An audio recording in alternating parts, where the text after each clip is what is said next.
bring in one of the reporters who broke the story of the new allegations. Senior national politics correspondent for Politico, Adam Wren. Adam, I want to get right to the questions about this, the questions surrounding this on both sides of this debate. There's not a police report, correct?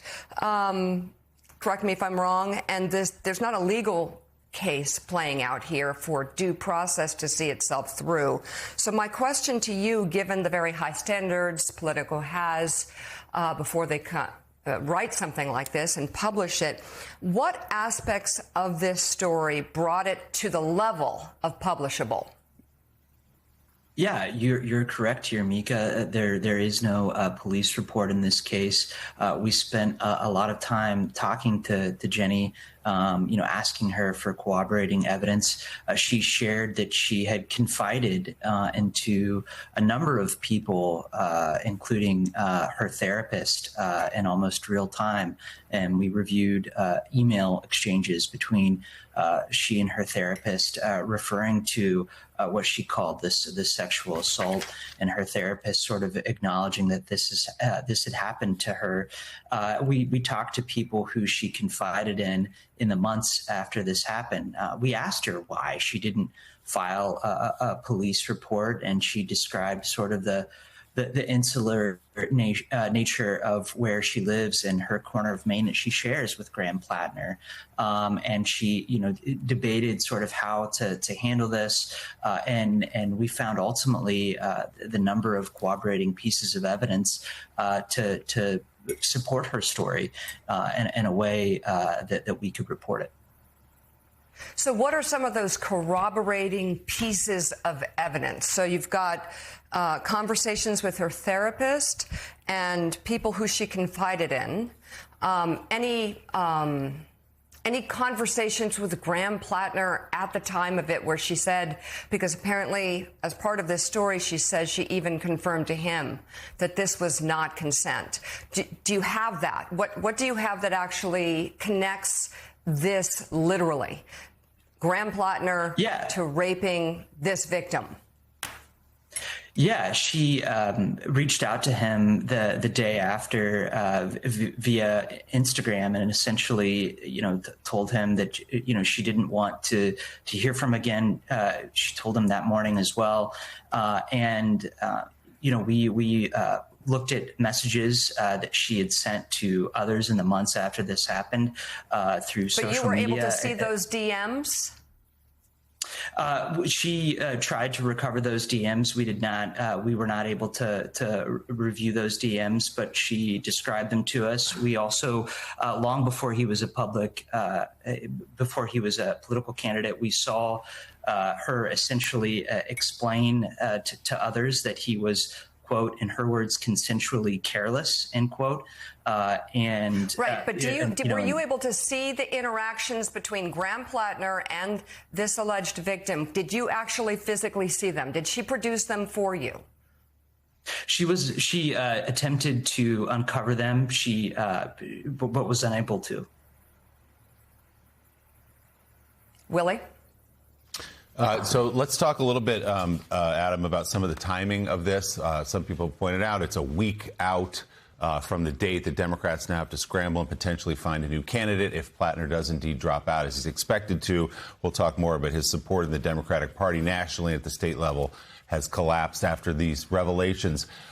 She was, Jenny, in that New York Times piece. She appeared in the piece a few weeks ago. So what's your sense of why she decided she wanted to go into more detail with you at this point? Yeah, Willie, she was frustrated with how that article landed. She told us she was frustrated with another woman that she knows who was quoted in that piece, how her story was received.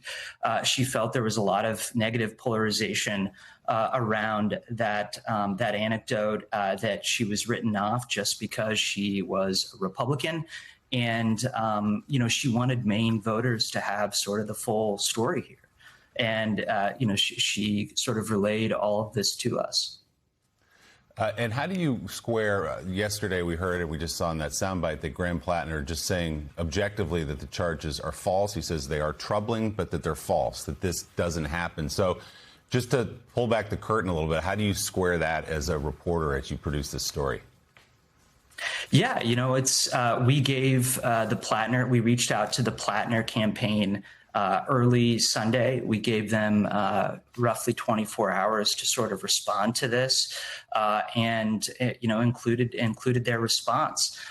We stress test all of the reporting in this as much as we could, and of course included his denial. But Jenny describes him as being deeply intoxicated, and at times while this alleged attack was occurring, he was sort of, just as she describes it, passing in and out of recognition of what was going on, and even occasionally apologizing. And the next morning she confronted him about this, and he didn't quite seem to remember what had happened. And she felt deeply wounded by that, and in her telling, lived with that for years.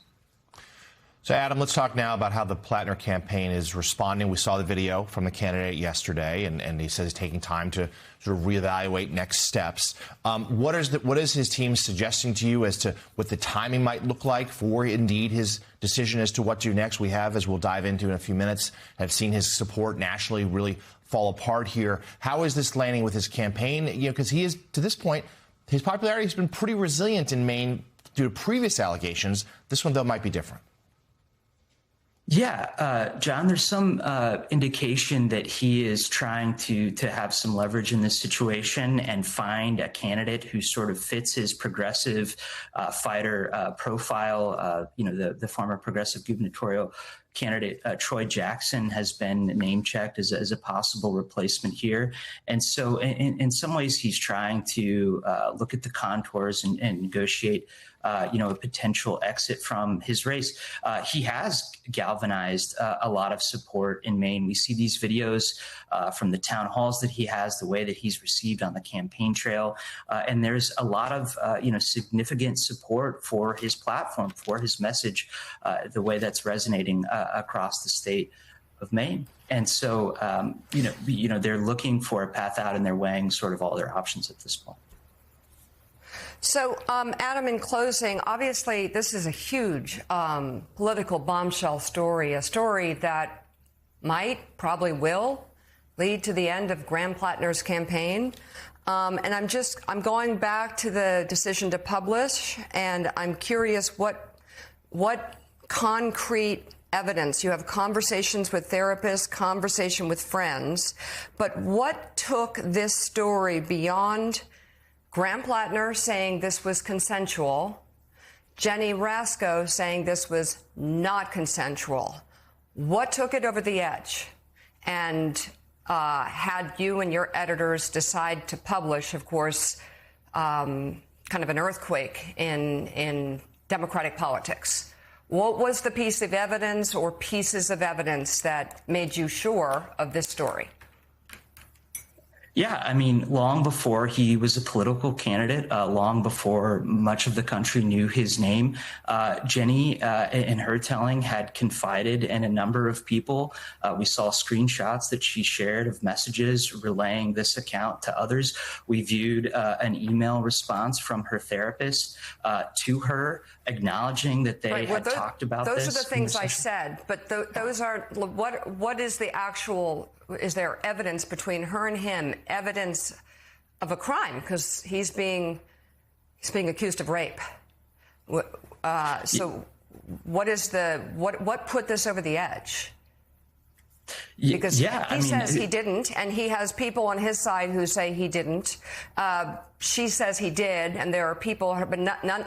I'm trying. What's the through line? What ties this together and gives you the evidence to bring this story to the point of publishable? Yeah, we interviewed her, 3 separate times. Her story stayed consistent across those times.